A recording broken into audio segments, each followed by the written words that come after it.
Video में हम आपको सावन सोमवार की व्रत कथा सुनाने जा रहे हैं। जानेंगे कि सावन सोमवार का व्रत करने से क्या होता है और इस व्रत में किन किन बातों का ध्यान रखना चाहिए। तो चलिए आरंभ करते हैं। मित्रों, एक समय की बात है। देवी पार्वती कैलाश पर्वत पर भगवान शिव के पास आती हैं और बड़ी श्रद्धा से पूछती हैं, हे प्रभु, आप ही इस सृष्टि के आदि हैं और आप ही अंत। आपके ही कारण काल प्राणी को ग्रसित करता है और आपके ही कारण जीवन में गति और शांति का अनुभव होता है। किंतु आज मैं आपके समक्ष एक विशेष जिज्ञासा लेकर उपस्थित हुई हूँ। मैं जानना चाहती हूँ, सावन सोमवार का व्रत क्यों किया जाता है? इस व्रत को करने से मनुष्य को क्या फल प्राप्त होता है? साथ ही शिवलिंग पर जल अर्पण करने के नियम क्या हैं, जिससे पूजा में कोई त्रुटि न हो? और एक प्रश्न और, कौन सी स्त्री इस व्रत का पालन नहीं कर सकती? हे प्रभु, कृपा करें और मेरे मन की इन आशंकाओं को शांत करें। मित्रों, माता पार्वती के इन विनम्र और भावपूर्ण प्रश्नों को सुनकर भगवान शंकर को अत्यंत प्रसन्नता हुई। वो मंद मुस्कान के साथ पार्वती की ओर देखते हैं और शांत स्वर में कहते हैं, हे देवी पार्वती, आज आपने अत्यंत उत्तम प्रश्न किया है। शिवलिंग को जल अर्पित करने के कुछ विशेष नियम हैं और उन नियमों का पालन करते हुए ही जल चढ़ाना चाहिए। यदि कोई व्यक्ति इन मर्यादाओं का उल्लंघन करता है तो उसे महापाप का भागी बनना पड़ता है। हे देवी, मैं उस स्थान से रुष्ट हो जाता हूँ जहां मेरी पूजा विधि पूर्वक नहीं की जाती और जहां श्रद्धा से अधिक लापरवाही होती है।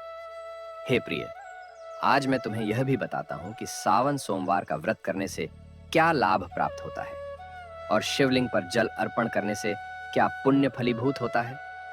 क्योंकि हे पार्वती, शिवलिंग ही मेरा साक्षात स्वरूप है, जो मेरी इस रूप में नित्य श्रद्धा और भक्ति से आराधना करता है, उसकी मैं स्वयं रक्षण करता हूं। अब हे पार्वती, मैं तुम्हें मेरी एक परम भक्त सुमति की एक प्राचीन कथा सुनाता हूं।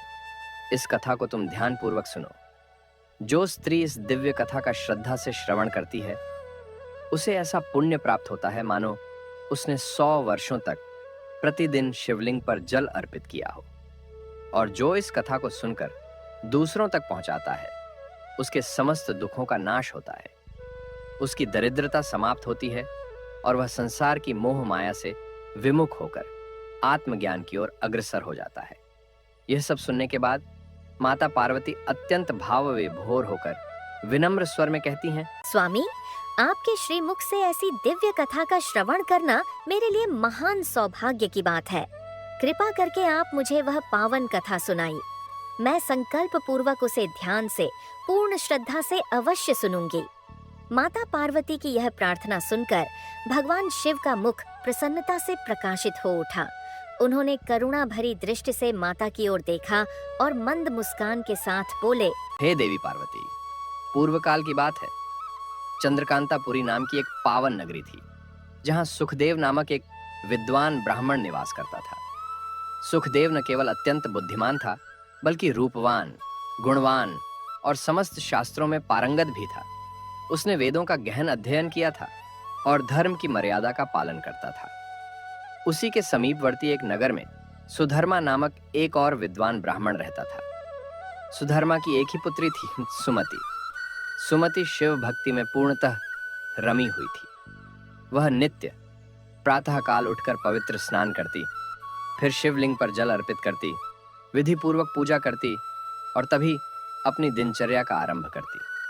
सुमति ने मनचाहे वर की प्राप्ति हेतु 16 सावन सोमवार के व्रत भी श्रद्धा पूर्वक किए थे, किंतु वह इस व्रत की गहराई और उसकी महिमा को पूरी तरह नहीं समझ पाई थी। उसका हृदय भरा था श्रद्धा से, परंतु अभी तक ज्ञान के दीप का प्रकाश उसे नहीं मिला था। सुधर्मा ने अपनी पुत्री का लालन पालन बड़े प्रेम और स्नेह से किया था।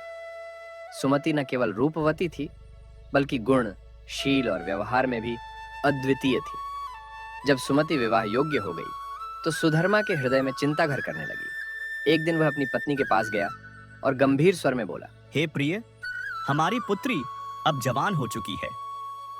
अब समय आ गया है कि उसका विवाह कर दिया जाए, क्योंकि एक युवती को अधिक समय तक घर में अविवाहित रखना उचित नहीं माना जाता। समाज की दृष्टि बदलने लगती है और माता पिता पर भी अनेक प्रकार की बातें होने लगती हैं। मुझे चिंता है कि कहीं हम कोई विलंब न कर बैठें। सुधर्मा की वाणी में चिंता थी और नेत्रों में एक पिता की जिम्मेदारी का बोझ। यह सुनकर उसकी धर्मपत्नी ने नम्र स्वर में उत्तर दिया, हे स्वामी, मेरी दृष्टि में एक अत्यंत योग्य ब्राह्मण हैं, जो मेरे भाई की नगरी अक्षयपुरी में निवास करते हैं। उनका नाम सुखदेव है। वे विद्वान हैं, शीलवान हैं और धर्म के मार्ग पर अडिग रहते हैं। मैं तो यही कहती हूँ कि यदि हमारी सुमति का विवाह हम उसी श्रेष्ठ ब्राह्मण से करा दें तो यह हमारे लिए भी सौभाग्य होगा और हमारी पुत्री के जीवन में भी सुख, शांति और सम्मान बना रहेगा। उनके संग जीवन बिताकर हमारी सुमति अवश्य ही सुखमय जीवन जी सकेगी। पत्नी की यह बात सुनकर सुधर्मा थोड़ी देर मौन रहा, फिर गंभीर स्वर में बोला, हे प्रिय, तुम ठीक कहती हो। मैंने भी सुखदेव जी के विषय में बहुत कुछ सुना है। उनका ज्ञान, उनका आचरण और उनका विनम्र स्वभाव। हमारी सुमति के लिए यदि कोई योग्य वर है तो वह वही है। मैं निश्चय करता हूं कि कल ही उनके पास जाकर अपनी पुत्री का विवाह प्रस्ताव रखूंगा। अगले दिन प्रातःकाल सुधर्मा नित्य कर्मों से निवृत्त होकर शुभ वेश में सुखदेव के घर की ओर प्रस्थान करता है। जब वह वहां पहुंचता है तो द्वार से ही एक पावन दृश्य उसकी दृष्टि में उतरता है। सुखदेव अपने घर के आंगन में पूर्ण श्रद्धा और प्रेम से अपने वृद्ध माता पिता की सेवा कर रहा होता है। वह उनके पांव दबा रहा होता है, कभी उन्हें जल पिला रहा होता है और उनके चेहरे पर स्नेहपूर्ण मुस्कान बिखेरते हुए उनकी मनुहार कर रहा होता है। सुधर्मा उस दृश्य को देखकर भाव विभोर हो जाता है। वह मन ही मन सोचता है, अरे वाह, यह ब्राह्मण पुत्र तो वास्तव में महान है। कितनी प्रसन्नता और श्रद्धा से यह अपने माता पिता की सेवा कर रहा है। जिस पुत्र के हृदय में मातृपितृ भक्ति हो वही सच्चे अर्थों में योग्य और धन्य कहलाता है। उसी क्षण सुखदेव की दृष्टि द्वार पर खड़े सुधर्मा पर पड़ती है। वह तुरंत उठकर दौड़ता है और हाथ जोड़कर श्रद्धा से उन्हें प्रणाम करते हुए कहता है, हे विप्र, पधारिए। आपका हमारे इस छोटे से गृह में हार्दिक स्वागत है। कृपया कहिए, मैं आपकी किस प्रकार से सेवा कर सकता हूँ? सुखदेव ने नम्रता और स्नेह से यह वाक्य कहे और अपने हाथ जोड़ते हुए सुधर्मा को ससम्मान आसन ग्रहण करवाया। उसका व्यवहार, उसकी वाणी की कोमलता और उसकी आंखों में अतिथि के प्रति श्रद्धा, यह सब कुछ सुधर्मा के हृदय को भीतर तक छू गया। सुधर्मा चारों ओर दृष्टि डालता है और देखता है कि सुखदेव का घर न केवल स्वच्छ और शांत है, बल्कि वहां एक दिव्यता का वातावरण भी है। घर के एक कोने में विधिपूर्वक स्थापित शिवलिंग है, जिसके चारों ओर भस्म, बिल्वपत्र, दीप और नंदनवन की तरह सजे पुष्पों की सुगंध बसी हुई है। वहां नित्य शिव की पूजा होती है। सुखदेव स्वयं अत्यंत श्रद्धा से उस शिवलिंग की सेवा करता है, जल चढ़ाता है, मंत्रोच्चारण करता है और भक्ति में लीन रहता है। यह सब देखकर सुधर्मा का मन प्रसन्नता से भर उठता है। उसका अंतर्मन यह अनुभव करता है कि जिसके घर में शिव विराजते हैं और जो स्वयं शिव भक्ति में रमा हो, वही मेरी पुत्री सुमति के लिए सच्चा और श्रेष्ठ वर हो सकता है। फिर वह स्नेह भरे स्वर में सुखदेव से कहता है, हे वत्स सुखदेव, मैं आज केवल अतिथि बनकर नहीं आया हूँ। मैं एक पिता के रूप में तुम्हारे पास एक प्रस्ताव लेकर आया हूँ। मेरी एकमात्र पुत्री है सुमति।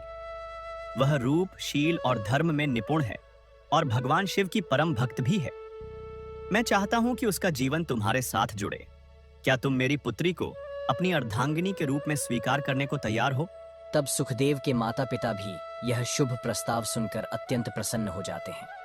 उन्होंने स्नेहपूर्वक सुखदेव से कहा, वत्स, यह संयोग हमारे कुल के लिए एक सौभाग्य की बात है। सुधर्मा जैसे विद्वान और धर्मनिष्ठ ब्राह्मण की कन्या तुम्हारी अर्धांगिनी बने, इससे बड़ा और क्या वरदान हो सकता है। माता पिता के प्रेमपूर्ण आग्रह से सुखदेव भी सहर्ष विवाह के लिए तैयार हो जाता है। मित्रों, समय के अनुसार शुभ मुहूर्त निकाला जाता है। फिर एक पवित्र और पुण्य स्थान पर वेद मंत्रों की गूंज के बीच साक्षी रूप में अग्नि को आमंत्रित कर सुखदेव और सुमति का विवाह संपन्न किया जाता है। जब सुखदेव पहली बार सुमति को वधू रूप में देखता है तो वह उसकी सुंदरता, शील और सौम्यता को देखकर भाव विभोर हो उठता है।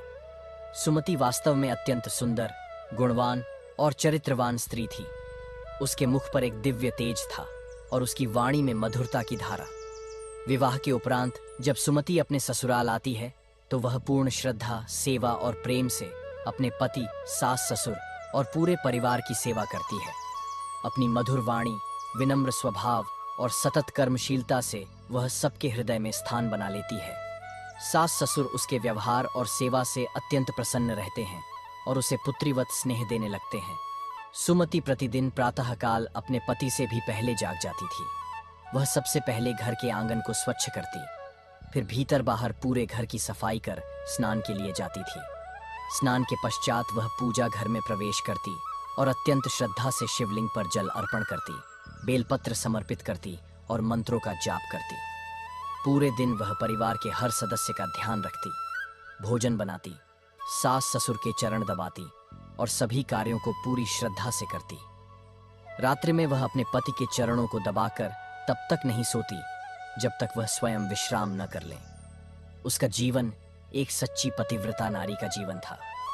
सुमति अपने पति को ही परमेश्वर मानती थी और उनके अलावा उसने कभी किसी अन्य पुरुष के विषय में कोई विचार तक नहीं किया। वह सत्य धर्म का पालन करने वाली, सेवा और तप में रमी हुई स्त्री थी। उसने कभी किसी भी प्रकार का अशुभ विचार या पाप कर्म नहीं किया।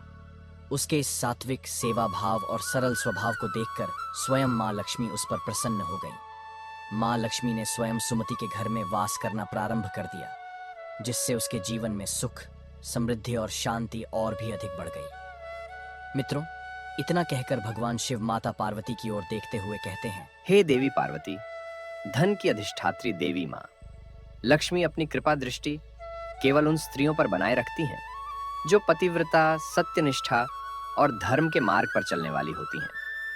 सुमति के भीतर वह समस्त सद्गुण विद्यमान थे जो एक उत्तम पतिव्रता नारी में होने चाहिए, किंतु एक छोटी सी भूल ने उसके जीवन को ऐसा मोड़ दे दिया कि उसका सारा परिवार दुखों के गहरे अंधकार में डूब गया। उसके जीवन में सुख शांति के स्थान पर केवल क्लेश, अशांति और वेदना का प्रवेश हो गया। हे पार्वती, एक दिन की बात है। अगले दिन से श्रावण मास का आरंभ होने वाला था और संयोगवश वह दिन अमावस्या भी थी। उसी दिन सुमति ने दोपहर के भोजन में एक विशेष सब्जी तैयार की, जिसमें अत्यधिक मात्रा में प्याज, गोभी और अन्य सब्जियों को दही के साथ मिलाकर पकाया गया था। स्वाद बढ़ाने हेतु उसमें सेंधा नमक का भी उपयोग किया गया था। संध्या से पूर्व सुमति और उसका समस्त परिवार भोजन कर रात्रि में विश्राम को चला गया, किंतु वह सब्जी इतनी स्वादिष्ट बनी थी कि उसमें से कुछ शेष रह गई। अगली सुबह जब सुखदेव और सुमति जल्दी उठे तो उन्हें वह रात की बची हुई सब्जी देखकर लालच आ गया। उस सब्जी को देखकर वे उसका स्वाद दोबारा लेना चाहने लगे और उन्होंने उसे खा लिया। मित्रों, कहा गया है कि प्याज और तामसिक वस्तुओं का अत्यधिक सेवन मनुष्य के भीतर कामना और वासना की अग्नि को भड़काता है। अब वही प्रभाव उन दोनों पर भी हुआ। भोजन के बाद सुखदेव, जो अभी अभी स्नान करके लौटा था, वासना से व्याकुल होकर सुमति के समीप आया और उससे शारीरिक संबंध बना बैठा। सुमति का शरीर अपवित्र हो गया, परंतु दुर्भाग्यवश उसका मन भी उस समय काम के प्रभाव में था। वह अपने नित्य नियमों को भूल गई और संबंध के बाद बिना स्नान किए सीधे पूजा घर में गई और शिवलिंग को स्पर्श करते हुए जल अर्पित कर दिया। इसी क्षण उसके शरीर में महामोह ने प्रवेश कर लिया। उसकी इंद्रियां व्याकुल हो उठीं और उसका मन धर्म से विमुख होकर तृष्णाओं की ओर बहने लगा। हे देवी, जब मैंने यह देखा कि सुमति ने शरीर को अपवित्र कर मेरे शिवलिंग को अर्पण किया है, मैं उससे रुष्ट होकर उस घर को छोड़कर चला गया। मेरे स्थान से चले जाने के साथ ही सुमति के जीवन में अंधकार का आरंभ हो गया। उसके शरीर में वास करने वाला महामोह अब उसे हर धार्मिक कर्तव्य से दूर करने लगा। उसने अपने अब तक किए गए सभी सावन सोमवार व्रतों के पुण्य को स्वयं नष्ट कर डाला। उन दोनों ने अनजाने में लहसुन, प्याज और सेंधा नमक का सेवन किया, जो कि व्रत काल में वर्जित है। जिस व्रत से मनुष्य मोक्ष तक की प्राप्ति करता है, वही व्रत अब पाप का कारण बन गया। महामोह के प्रभाव से सुमति की मति भ्रष्ट हो गई। उसका मन धर्म के स्थान पर भोग और विलास की ओर बढ़ने लगा। इसका प्रभाव उसके पति सुखदेव पर भी पड़ा और वह भी सदा वासना में डूबा रहने लगा। फिर एक दिन सुखदेव ने सारी सीमाएं लांघ दी। उसने मासिक धर्म के दौरान ही सुमति से संबंध स्थापित कर लिया और इसी के साथ ब्रह्म हत्या का पाप उसके शरीर में प्रवेश कर गया। हे देवी, जब स्त्री मासिक धर्म में होती है तो 3 दिनों तक उसके शरीर में ब्रह्म हत्या का पाप निवास करता है, क्योंकि ब्रह्मा जी ने स्वयं इंद्र के पापों को विभाजित कर वृक्षों, जल, अग्नि और स्त्रियों में वितरित किया था। तभी से यह नियम बना कि मासिक धर्म के दिनों में स्त्री का शरीर धार्मिक क्रियाओं के योग्य नहीं रहता, और जो पुरुष ऐसे समय में स्त्री को स्पर्श करता है या संबंध बनाता है, ब्रह्म हत्या का पाप उसी के शरीर में प्रवेश कर जाता है। अब वही पाप सुखदेव के शरीर में प्रवेश कर चुका था। वह तुरंत भूमि पर गिर पड़ा। उसे कुष्ठ रोग हो गया। उसका शरीर जलने लगा, छाले पड़ गए और रक्त और पीप की दुर्गंध से उसका समूचा अस्तित्व घृणा का प्रतीक बन गया। वह पीड़ा से छटपटाने लगा, चीखने चिल्लाने लगा, हाय, यह मैंने क्या कर दिया? मुझसे यह कैसा अपराध हो गया? मैंने सब कुछ जानते हुए भी ऐसा महापाप कर डाला। हे भोलेनाथ, अब मेरी रक्षा कौन करेगा? सुखदेव का शरीर जल रहा था, छटपटा रहा था और उसका मन अपराध की ज्वाला में तप रहा था। वह भूमि पर पड़ा हुआ करुण विलाप कर रहा था। उसकी आंखों से पश्चाताप के आंसू बह रहे थे। उसी क्षण सुमति की सांस वहां आ पहुंची। जब उसने यह देखा कि उसका पुत्र कुष्ठ रोग से ग्रसित होकर भूमि पर गिरा पड़ा है, तो उसका हृदय विदीर्ण हो उठा। किंतु जैसे ही उसकी दृष्टि सुमति पर पड़ी, उसके भीतर का मां का क्रोध ज्वालामुखी बनकर फूट पड़ा। वह तीव्र स्वर में कांपती आवाज से कहने लगी, अरे कुलटा, अरे पापिनी, तूने यह क्या कर डाला? तूने अपने ही पति का धर्म भ्रष्ट कर दिया। क्या तुझे यह भी ज्ञान नहीं कि मासिक पीड़ा के समय स्त्री का शरीर अपवित्र माना जाता है? फिर तूने अपने पति के साथ उस समय संबंध क्यों बनाए? तूने उसे पाप की ज्वाला में झोंक दिया और आज वह उसी अग्नि में जल रहा है। सास की तीव्र और चुभती हुई वाणी, उसके चेहरे का क्रोध और उसके नेत्रों से बहती आग सी दृष्टि, यह सब सुमति के हृदय को चीरता चला गया। वह स्तब्ध रह गई। वह करुण स्वर में बोली, हे सांसू माँ, मुझे क्षमा कर दीजिए। मुझसे बहुत बड़ा अपराध हो गया है। मैं काम के वशीभूत होकर अपनी मर्यादा, अपने व्रत और अपने धर्म को भूल गई। मुझे क्षमा कर दीजिए माँ। मैं नहीं चाहती थी कि मेरे कारण मेरा पूरा परिवार इस विपत्ति में डूब जाए। हे माँ, मेरा अपराध क्षम्य नहीं, परंतु कृपा करके मुझे एक अवसर दीजिए कि मैं इसका प्रायश्चित कर सकूं। तब सुमति की सास कहती है, हे पापिनी, तू इस घर से अभी चली जा। तुझ जैसी कुल्लटा स्त्री को इस पवित्र घर में रहने का कोई अधिकार नहीं है। तूने मेरे बेटे के जीवन को नरक बना दिया है, उसे रोग, पीड़ा और अपवित्रता में ढकेल दिया है। अब मुझे नहीं पता आगे तू क्या अनर्थ करेगी। जा, निकल जा इस घर से और शिव से प्रायश्चित मांग। हो सके तो अपने पापों का कोई प्रायश्चित कर। सास की यह कठोर और क्रोधित वाणी सुमति के हृदय को चीर गई, लेकिन वह चुप रही, शांत रही। उसने किसी प्रकार का विरोध नहीं किया, कोई बहाना नहीं बनाया, केवल अपनी आंखों में बहते अश्रुओं को थामे खड़ी रही। फिर उसने कांपते स्वर में टूटी हुई आवाज में कहा, हे सासू माँ, मैं कहाँ जाऊं? मेरे इस जीवन में मेरे पति के सिवा कोई नहीं है। न मायका रहा, न कोई सहारा। मैं उन्हें छोड़कर जीवित नहीं रह सकती माँ। मुझे मत निकालो, मुझ पर कृपा करो, मुझे यहीं पर रहने दो। तब सुमति की सास ने कहा, तू कहीं भी जाकर मर जा, लेकिन अब तू इस घर में एक क्षण भी नहीं रह सकती। इतना कहकर सास ने सुमति को धक्के मारकर घर से बाहर निकाल दिया। सुमति जमीन पर गिर पड़ी। उसके वस्त्र धूल में लिपट गए। उसका चेहरा आंसुओं से भीग चुका था, पर किसी ने उसे थामने का प्रयास नहीं किया। निराश, हताश और टूटी हुई सुमति भारी कदमों से उस घर को छोड़कर निकल गई जिसे उसने अपने श्रम, प्रेम और सेवा से मंदिर की तरह सजाया था। चलते चलते उसकी आंखें सूख गईं, पर अंदर का रोना थमता ही नहीं था। उसे अपनी भूल पर गहरा पछतावा होने लगा था। उसे कुछ भी समझ नहीं आ रहा था कि वह अब क्या करे, कहाँ जाए, किससे सहायता मांगे। उसकी चरण धूल से सनी थी, माथा सूखा और मन अंधकार से घिरा हुआ था। चलते चलते वह एक गहन वन में पहुंची, जहां घने वृक्षों की छाया, पक्षियों की आवाज और शांत वातावरण उसके हृदय की पीड़ा से एकदम अलग लग रहा था। उसी वन में वृक्षों के बीच एक प्राचीन शिव मठ स्थित था, जहां वर्षों से शिव भक्त साधु निवास करते थे और सच्चे तपस्वियों के लिए आश्रय का स्थान था। सुमति ने कांपते हुए कदमों से उस मठ की ओर प्रस्थान किया। सुमति, टूटे हुए हृदय और पश्चाताप के भार से थकी हुई मंदिर के एक कोने में जाकर बैठ गई। वहां बैठकर वह अपने दोष, अपमान और अपने जीवन के बिखरे हुए टुकड़ों को याद करने लगी। उसके नेत्र मूंद गए, मन शिव से प्रार्थना में डूब गया, पर उसकी वाणी में कोई शब्द नहीं थे, केवल आर्तनाद था। कुछ समय बाद एक वृद्ध साधु, जटाधारी, शांत मुखमंडल वाले, जो उसी मठ के मुख्य पुजारी थे, वन भ्रमण से लौटे। जैसे ही उन्होंने अपने मठ के भीतर एक स्त्री को रोते और दुखी अवस्था में देखा, वे आश्चर्यचकित रह गए। धीरे धीरे उसके पास गए और शांत स्वर में बोले, हे कल्याणी, तुम कौन हो और इस निर्जन वन में, इस पवित्र शिव मठ में किस कारण से अकेली बैठी हो? तुम्हारा मुख पीड़ा से भरा हुआ है और तुम्हारी आंखें भीतर की कोई बड़ी व्यथा कह रही हैं।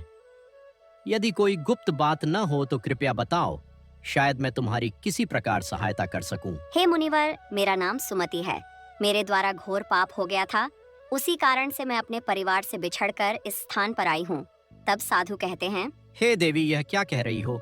तुमने कौन सा पाप किया है? मुझे विस्तार से बताओ। मैं तुम्हारी कोई सहायता कर सकूं तो प्रयत्न अवश्य करूंगा।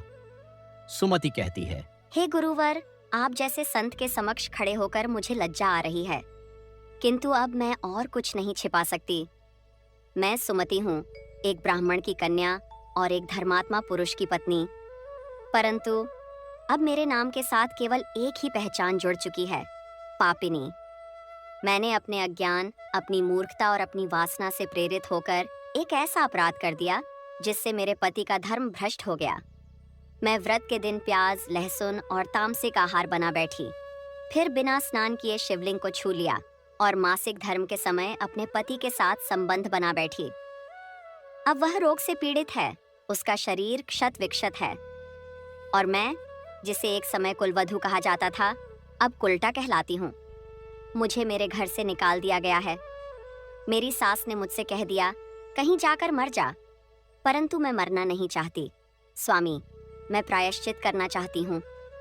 मैं चाहती हूँ कि महादेव मुझे क्षमा करें, मेरे पति को पुनः जीवन दें और मेरी आत्मा को फिर से शुद्ध कर दें।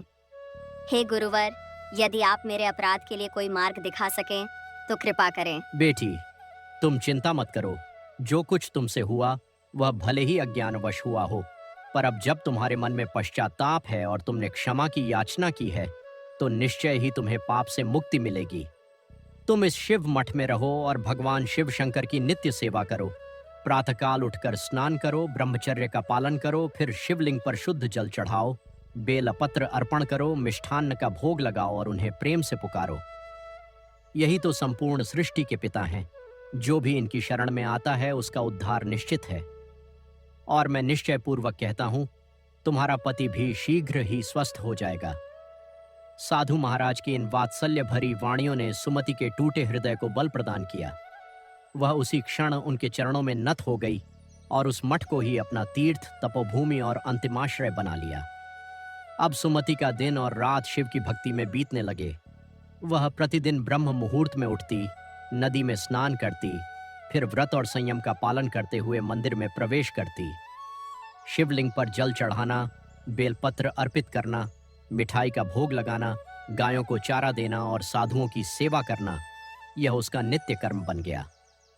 पूरा दिन वह मठ के मंदिर में शिव मूर्ति के समक्ष बैठकर शिव स्तुति, महामृत्युंजय जाप, रुद्राष्टक और शिव सहस्रनाम का पाठ करती रहती। हर सोमवार को वह व्रत करती और अब की बार उसने संकल्प लिया था, मैं फिर से 16 सोमवार का व्रत करूंगी, पर इस बार पूरी श्रद्धा, नियम और तपस्या के साथ। इस प्रकार 1 वर्ष बीत गया। शिव मठ की दीवारें अब सुमति के जपों से गूंजने लगी थीं।